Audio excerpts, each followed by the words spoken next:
क्या हाल चाल भाई, क्या हाल चाल, क्या हाल चाल सबके। उम्मीद करता हूँ सब अच्छे होंगे, स्वस्थ होंगे, खुश होंगे और बेहतरीन होंगे, अपने अपने घर में काम कर रहे होंगे और 24 घंटा जो मिला है उसको सही तरीके से उपयोग कर रहे होंगे, अपने जीवन में सफल की रास्ते पे और धीरे धीरे बढ़ रहे होंगे। तो आज हम लोग जो बात कर रहे थे, धीरे धीरे जिस चीज़ पे बढ़ रहे थे, आपको पता है हम लोग डायपोल के बारे में पढ़ रहे थे। डायपोल के बारे में पढ़ा, डायपोल के मूवमेंट के बारे में पढ़ा, डायपोल के वजह से जो अलग अलग जगह पे फोर्स लग रहे थे, इलेक्ट्रिक फील्ड लग रहे थे, उसको हमने निकाला। एक लग रहा था कहाँ पे, एक्सियल पे लग रहा था, जिसका वैल्यू क्या आ रहा था इलेक्ट्रिक फील्ड का 2 kp अपॉन में एक्स का क्यूब। एक लग रहा था इक्वेटोरियल पे, जिसका जनरल वैल्यू क्या आ रहा था, एक kp अपॉन में एक्स का क्यूब। फिर हमने एक और निकाला था, परसों ही निकाला था एनी पॉइंट, मतलब कहीं भी फील्ड को रख दो उसका बताओ। तो उसका हमने क्या निकाला था कि हाँ सॉरी, kp अपॉन में एक्स का cube 1 + 3 cos theta, cos square theta हमने निकाला था। ठीक है, फिर ये हम निकल का था एनी पॉइंट के लिए। ये सब चीज होने के बाद आज जो हम लोग कैलकुलेट करेंगे इलेक्ट्रिक फील्ड, किसके वजह से कैलकुलेट करेंगे भाई, यूनिफॉर्म इलेक्ट्रिक फील्ड के वजह से जो जो जो जो इफेक्ट आएगा उसको हम लोग कैलकुलेट करेंगे। तो आज का जो टॉपिक है वो क्या है, torque. Torque on dipole due to uniform electric field. आज हम लोग क्या करेंगे, torque on dipole. Torque on dipole, dipole पे टॉर्क लग रहा है, क्यों लग रहा है भाई सर, क्यों? क्योंकि डाइपोल को मैंने क्या किया है, यूनिफॉर्म इलेक्ट्रिक फील्ड का मतलब पता है ना, यूनिफॉर्म जहां भी लग जाता है, यूनिफॉर्म का मतलब कोई भी चीज है तो हर जगह समान है, वो स्पेस में ब्रह्मांड में कहीं भी समान, यूनिफॉर्म का मतलब है। या इलेक्ट्रिक फील्ड हो कोई भी चीज, जैसे हमने 9th क्लास में मोशन पढ़ा था, उसका ग्राफ पढ़ा था, यूनिफॉर्म मोशन का ग्राफ कैसा होता है मालूम, तो आगे पीछे का वो चीज आप देख लेना। ठीक, तो फटाफट में यूनिफॉर्म इलेक्ट्रिक फील्ड बनाता हूँ। कैसे बनेगा, इस टाइप से बनेगा, डैर भाई ये यूनिफॉर्म इलेक्ट्रिक फील्ड जहां इतना वहां इतना, जहां इतना है। नॉन यूनिफॉर्म की बात ही नहीं हो रही है, नॉन यूनिफॉर्म की बात नहीं हो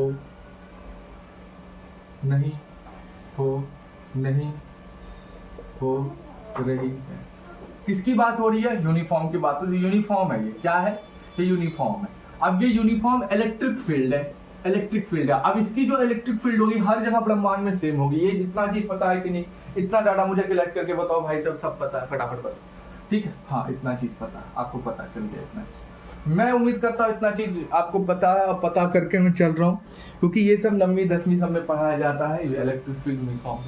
ठीक, अब मैं यहाँ पे क्या रख दूँ, एक डाइपोल को रख देता हूँ इस टाइप से, -q +q, बीच में r सेपरेशन, यहाँ डाइपोल रखा हूँ। अब मैं कर देता हूँ, ठीक है, मैंने ये चीज किया। अब मुझे पता करना है कि ये यहाँ पॉइंट से लेके पॉइंट तक की दूरी कितनी है भाई साहब, इसकी यल है। इस चार्ज से इस पॉइंट तक की दूरी यल है, दोनों का सेपरेशन कितना होगा, 2l। इतना सब कुछ पता होगा। ठीक है, अब मुझे पता करना है इस +q पे इलेक्ट्रिक फील्ड, या इस +q पे इलेक्ट्रिक फील्ड का जो फोर्स लग रहा है कहाँ लग रहा है।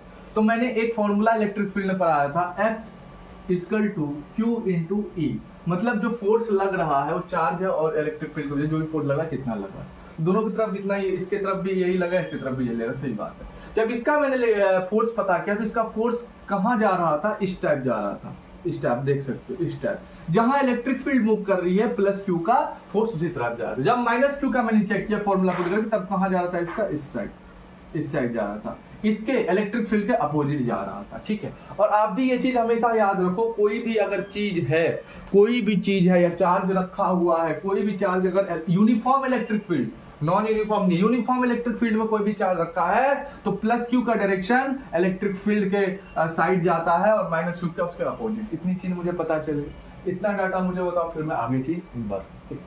तो मुझे अब पता करना है कि F नेट मतलब टोटल इलेक्ट्रिक फील्ड कितनी है। तो मैं यहाँ पे 2-3 चीज डाटा जो है वो लिख लेता हूँ। क्या लिख लेता हूँ, 2 है, 2 क्या है, 2 इक्वल है, 2 इक्वल एंड अपोजिट क्या है भाई साहब, फोर्स है, फोर्स है। मतलब सर 2 इक्वल क्या, मैग्नीट्यूड, नंबर दोनों का इक्वल है, दोनों चार्ज का फोर्स का, लेकिन इसका डायरेक्शन या जहां फोर्स लग रहा है वो क्या है भाई साहब, अपोजिट है। वो क्या है, अपोजिट, एक इधर जा रहा है तो एक इधर जा रहा है, अपोजिट है।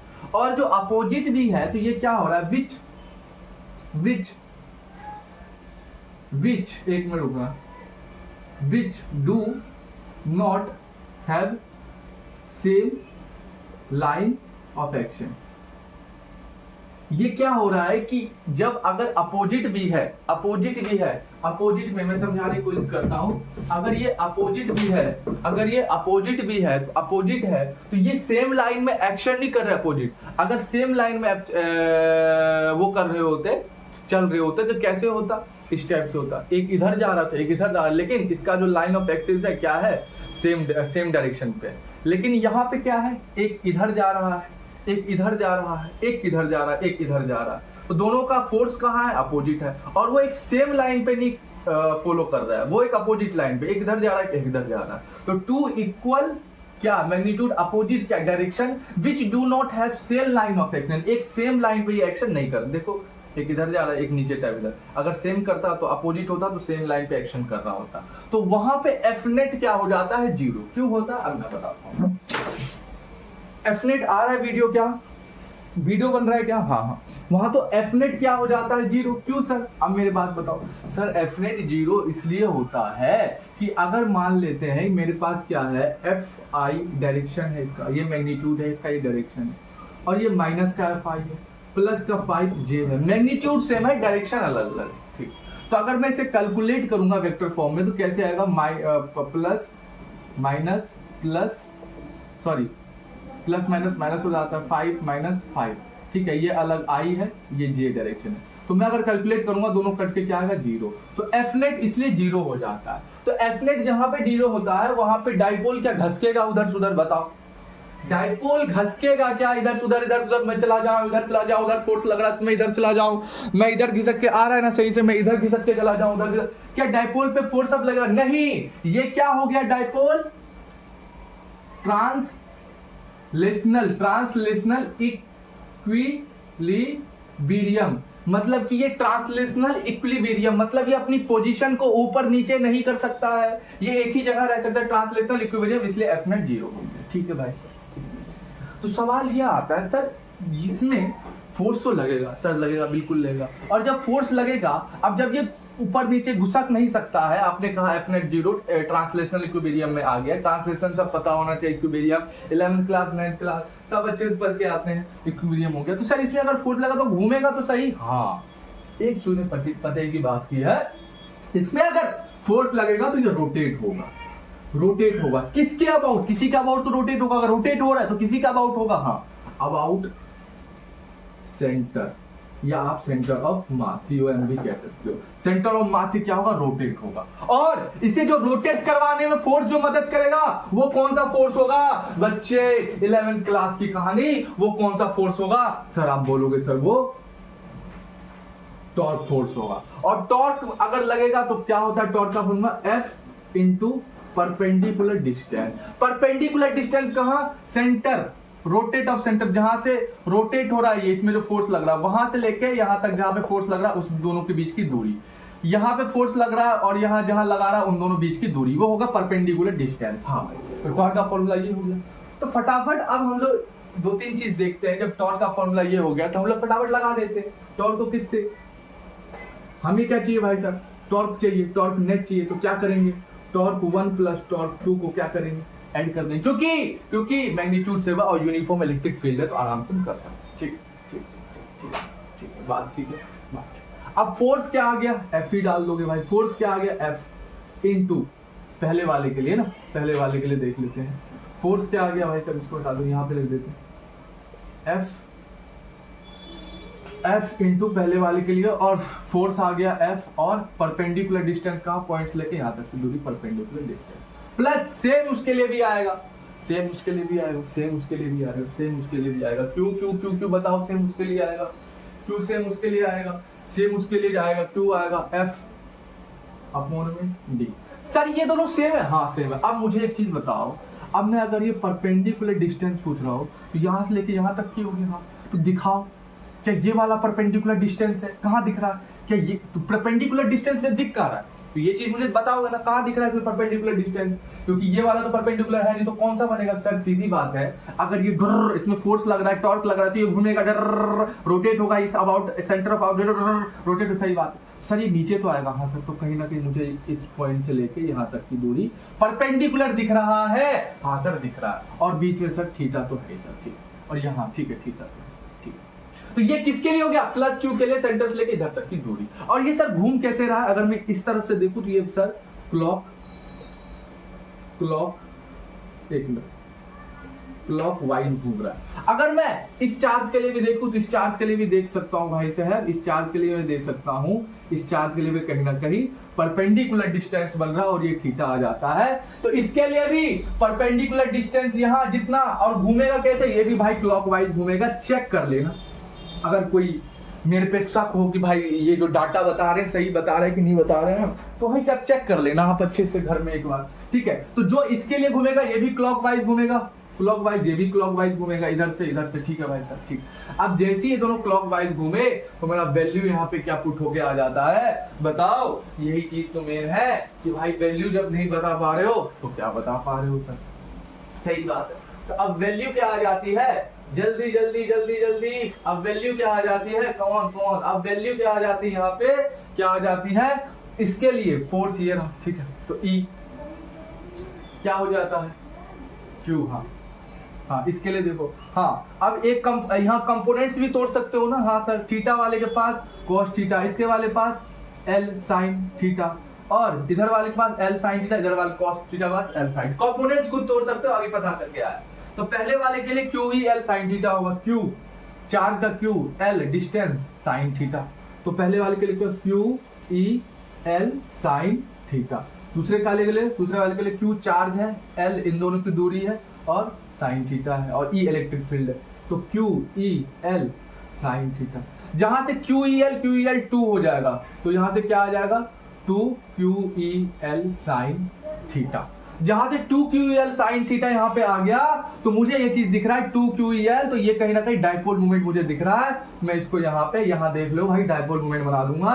इसको क्या बना दूंगा भाई साहब मैं, इसको क्या बना दूंगा भाई साहब मैं, Q 2LE, हाँ इसको Q 2LE sin थीटा बना दूंगा।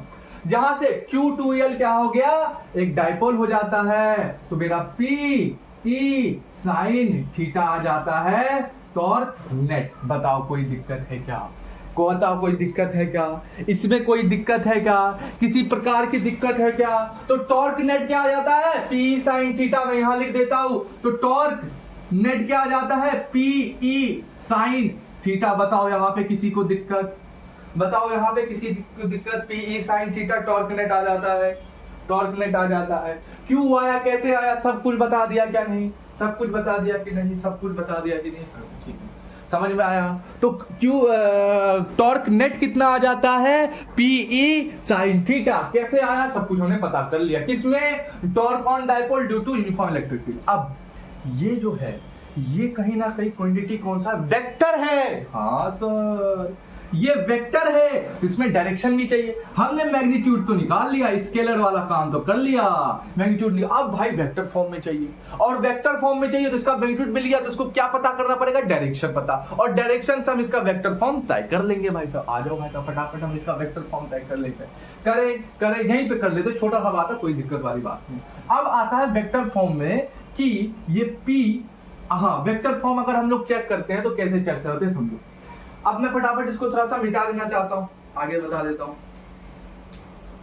क्यों, इसको मिटा दूं। उम्मीद है कि सब कुछ आपने देख लिया होगा, कर लिया होगा। तो हमारा क्या हो जाता है, टॉर्क नेट क्या आ जाता है, PE sin थीटा, लेकिन ये किस में आता है, स्केलर में आता है, स्केलर में आता है, मतलब ओनली मैग्नीट्यूड है। अगर मुझे वेक्टर फॉर्म में करना हो, वेक्टर फॉर्म में, तो फटाफट मैं क्या डायरेक्शन चेक करूंगा, मैग्नीट्यूड तो मेरे पास है, डायरेक्शन क्या, थीटा।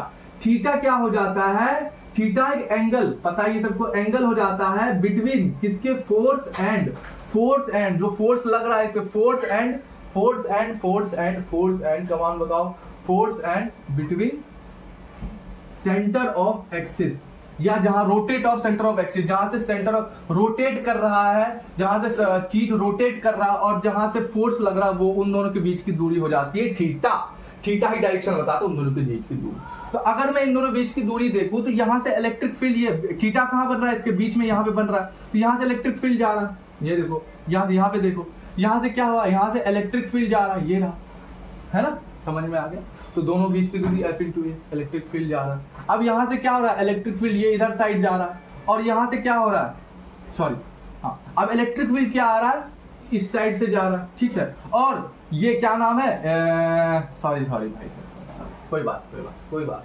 अब मुझे ये चीज दिख रहा है, यहाँ से डाइपोल की मूवमेंट क्या हो रहा है, इधर साइड जा रहा है, और इलेक्ट्रिक फील्ड इस साइड जा रहा है, और बीच में मुझे कहीं ना कहीं थीटा जा रहा है। अब मुझे डायरेक्शन पता करना है वेक्टर फॉर्म लिखने के लिए, तो मैं क्या करूंगा, कम ऑन जल्दी बताओ, मैं क्या करूंगा, एक चीज कर लूंगा कि मुझे पता है कि कभी भी डायरेक्शन मुझे चेक करना हो रहा है, थीटा पता करना है, थीटा डायरेक्शन बताएगा। तो मैं अगर ये P है, P का मतलब क्या है, डाइपोल मूवमेंट, अगर ये E है, E का होता है इलेक्ट्रिक फील्ड का मूवमेंट, तो मैं कहां से चेक करूंगा एंगल लेने के लिए। तो मैं भाई साहब, मैं ये चीज बताना भूल गया था पिछले क्लास में भी, जब भी आप एनी पॉइंट में भी चेक करते हो, कहीं यहाँ पे पॉइंट आपको निकालना होता है, x दूरी आपको थीटा चाहिए, तो आप थीटा कहां से लोगे, इधर से लोगे, इधर से। तो वो पता करने के लिए ये पता करना पड़ता है डाइपोल की मूवमेंट किस तरफ है, डाइपोल की मूवमेंट तो इस तरफ से आप थीटा लोगे। अगर डाइपोल की यहाँ पे ऊपर मूवमेंट मैं इस तरफ से थीटा, इस तरफ से थीटा में लूंगा तो ये क्लॉकवाइज घूमेगा, और क्लॉकवाइज कौन सा घूमता है, P इंटू ई, P मतलब इलेक्ट्रिक फील्ड, तो ये क्या घूमता है, थीटा भी क्लॉकवाइज।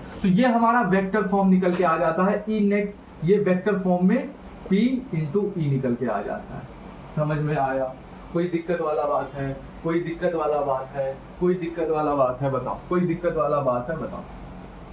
तो हमारा जो है E नेट आ जाता है P इंटू ई, किस फॉर्म में, वेक्टर फॉर्म में, वेक्टर फॉर्म में ये आ जाता है E net equal to P into E. और स्केलर में मैग्नीट्यूड में चेक करोगे तो E net equal to PE sine theta आ जाता है, समझे। अगर मुझे स्केलर है, अगर मुझे डायरेक्शन इसका चेक करना है, वेक्टर फॉर्म है क्योंकि डायरेक्शन भी है, तो थीटा को मैं दे दूंगा, थीटा को देखूंगा किस बीच की दूरी है ये थीटा, किस बीच का एंगल का है ये, तो मैं देखूंगा जहां से फोर्स लग रहा है वो, और जहां पे फोर्स लग रहा है उन दोनों बीच का एंगल है ये। तो इलेक्ट्रिक फील्ड यहां जा रही है, मूवमेंट यहां हो रहा है, बीच में एंगल बन रहा है। अगर मुझे थीटा का एंगल पता करने के लिए मुझे कहां से डायरेक्शन लेना पड़ेगा, डाइपोल मूवमेंट इधर है, इधर से लूंगा तो क्लॉकवाइज, तो P इंटू ई आ जाएगा E नेट वेक्टर में, और उस तरीके से देखूंगा मैं मैग्नीट्यूड में, तो PE साइन थीटा आ जाएगा। समझ में आया, बताओ। कोई भी डेरिवेशन में कई प्रकार की दिक्कत, कोई भी दिक्कत आ रही तो बताओ मुझे फटाफट, अच्छे से देखो, कोई भी दिक्कत आ रही है क्या डेरिवेशन में, जल्दी देखो, कहीं भी कोई दिक्कत आ रही है तो बताओ, किसी प्रकार की किधर भी, यहाँ भी दिक्कत, कहीं भी दिक्कत आ रहा है क्या चीज समझ में आया वो कमेंट करो, जो भी समझ में नहीं आया फटाफट कमेंट करो, एक भी चीज इसमें से जो समझ में नहीं आया वो चीज कमेंट करो, सर ये नहीं समझ में आया, वो नहीं समझ में आया। फटाफट एक दो चीज जान लेते हैं जो काम सर आ सकता है, काम आएगा ही, और जानना भी जरूरी है, क्यों नहीं जानना जरूरी, बिल्कुल जानना है कि भाई सर टॉर्क जो है हमारा, जो आया PE साइन थीटा, जो टॉर्क आया, और वेक्टर फॉर्म में पता P इंटू ई हो जाए, तो ये वैल्यू जो हमारा टॉर्क जो है कब मैक्सिमम होगा, कब मिनिमम होगा, ये थोड़ा सा हम लोग जानेंगे, फिर एंड करते हैं वीडियो को, ठीक। अब टॉर्क कब मैक्सिमम होगा, कब मिनिमम होगा भाई साहब, ठीक है, वो फटाफट हम लोग जान लेते हैं। उससे पहले मैं थोड़ा इंक डाल लेता हूँ, आ जाओ, हम लोग फटाफट बात कर लेते हैं। पहला, when is this torque maximum, है ना। तो when is this torque maximum, when is this torque maximum, मतलब कि टॉर्क मैक्सिमम कब होगा, यही चीज पूछ रहा है, और कुछ तो नहीं पूछ रहा, नहीं भाई। Torque maximum, when is this torque maximum, when is this torque maximum, torque maximum कब होगा ये आपको बताना है। बताओ टॉर्क मैक्सिमम कब होगा, कैसे जानना। अब कैसे होगा, हम लोग इसको पता ऐसे करते हैं कि टॉर्क क्या होता है, PE साइन थीटा। जहां से अगर मैं इस चीज को देखूं, इस फॉर्मूले को देखूं जो हमने E नेट निकाला था, जहां से PE ये एक क्या है भाई साहब, फिक्स्ड वैल्यू है। PE क्या है, फिक्स्ड है, इसका अपना डायरेक्शन है, अपोजिट डायरेक्शन, PE फिक्स्ड है। लेकिन यहाँ वेरिएबल क्या है, टॉर्क और साइन थीटा, और ये दो टॉर्क मैक्सिमम होगा तो साइन थीटा को भी क्या होना पड़ेगा भाई साहब, मैक्सिमम होना पड़ेगा, है ना, क्योंकि एक दूसरे से डिपेंड करता है। पीई क्या है ये भाई, पीई क्या है ये भाई फिक्स्ड है, इसका कोई मतलब नहीं। वेरिएबल क्या है, टॉर्क और साइन थीटा दो डिपेंडेंट करते हैं। तो ये टॉर्क क्या हो जाएगा, मैक्सिमम होगा तो साइन थीटा को मैक्सिमम, और साइन थीटा की मैक्सिमम वैल्यू क्या आती है भाई साहब, 1 आती है भाई साहब, इतना मुझे पता चल गया।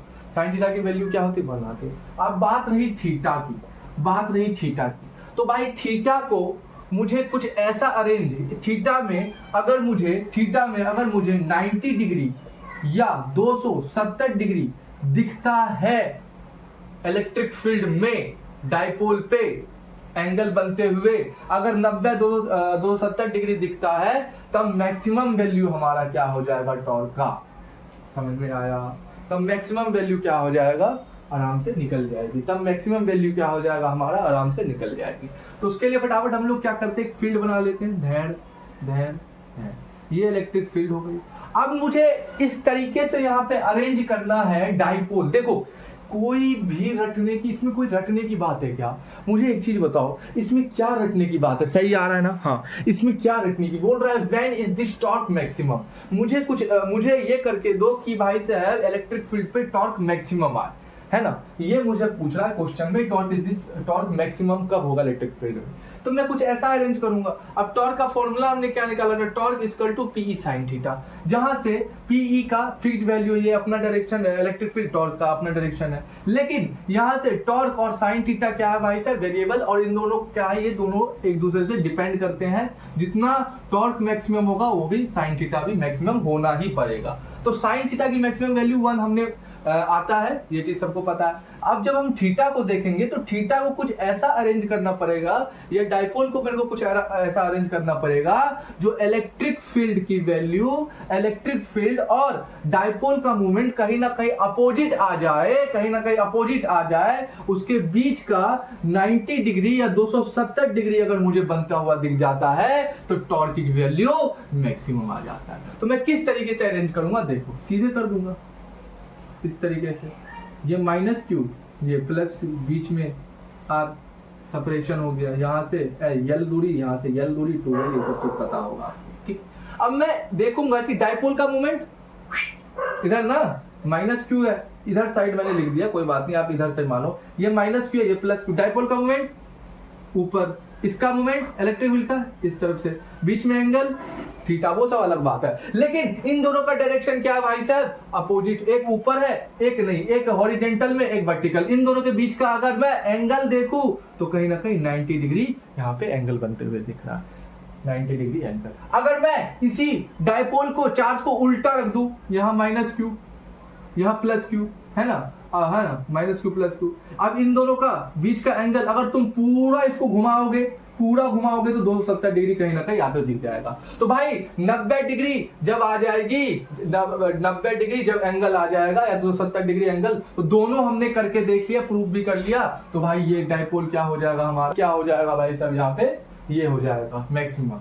तो भाई टॉर्क पीई अगर मैं देखूं तो पीई और साइन थीटा की वैल्यू ये 1 आ गया, तो कोई दिक्कत वाली बात नहीं है ना। जहां से डाइपोल का डायरेक्शन ऊपर और इलेक्ट्रिक फील्ड का डायरेक्शन इधर, तो इन दोनों के बीच का एंगल क्या, 90 डिग्री, और उल्टा करें 270 डिग्री, तो वही मैक्सिमम वैल्यू मेरा टॉर्क आ जाता है। तो यहाँ से डाइपोल बनाएंगे तो कैसे बनेगा, पीई। तो अगर मैं डाइपोल पी के जगह लिखना चाहूं तो यहाँ पे क्या आ जाएगा भाई साहब, Q 2L और E, ठीक है। जहां से ये क्या आ जाता है हमारा मैक्सिमम टॉर्क की वैल्यू आ जाती है, कोई दिक्कत वाली बात नहीं, यहां से हमने पता किया। बताओ, तो सिंपल सी बात है, एक लाइन यहाँ पे रख सकते हैं, when P and E perpendicular to each other, तब हमें मैक्सिमम वैल्यू मिल जाती है टॉर्क की देखने के लिए, है ना, क्योंकि उसके बीच का एंगल, क्योंकि ये दोनों अगर P डाइपोल का मूवमेंट और इलेक्ट्रिक फील्ड, ये याद रखो ना, डाइपोल का मूवमेंट और इलेक्ट्रिक फील्ड अगर अपोजिट होता है तो मुझे इतना पता है उसके बीच का थीटा मतलब एंगल 90 डिग्री बनेगा, और उसको उल्टा कर दूंगा 270 डिग्री बनेगा। अगर 270 डिग्री 90 बना तो भाई मेरा यहाँ से मैक्सिमम टॉर्क की वैल्यू आ गई। अब सीधी बात समझ में आया। तो मैक्सिमम वैल्यू टॉर्क की तुम कैसे निकाल सकते हो, मुझे उम्मीद है ऐसे निकाल सकते हो। अब हम लोग जाते हैं मिनिमम वैल्यू टॉर्क की हम कैसे निकालते हैं, फटाफट हम लोग देखते हैं। मैक्सिमम पता चल गया कैसे निकालते हैं, प्रूफ दैट हर कुछ छोटी छोटी चीज हमने समझ लिया। ठीक है, आ जाओ मिटाते फटाफट, आ जाओ फटाफट।